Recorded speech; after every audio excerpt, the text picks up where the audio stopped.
Here you go. Yes! Here we go! Woo! Oh, how come it didn't go off?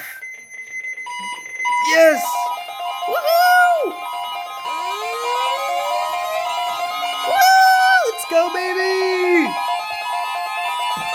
This is a test of the no-weather radio warning alarm device. During potentially dangerous weather situations, specially built receivers are automatically Oh, it didn't go off? to warn of the impending hazard.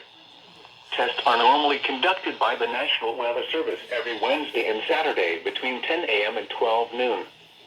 When there is a threat of severe weather in the area, the test is postponed until the first good weather day.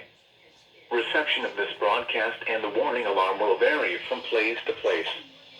This variability, normally more noticeable at greater distances from the transmitter, will occur even though you are using a good quality receiver in perfect working order.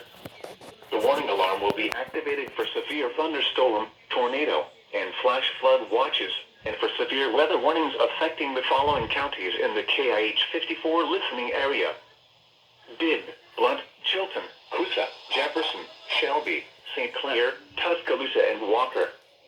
This has been a test of the no-weather radio warning device. We now return to normal programming. Woo!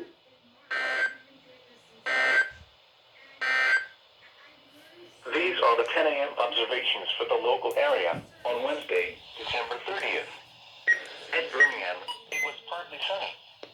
The temperature was 62 degrees, with a dew point of 48 degrees. Well, it stinks that this one didn't go off, so does that. Oh well then. I wish you went off, and I wish you went up too. Well, that stinks, whatever. But that is the last Require Weekly Test of 2020. This is also an early New Year's Eve special. There you go. Thank you, Birmingham. And, well, I wish you went off. Wish you went off as well. But I hope you two go off for severe weather. But there you go.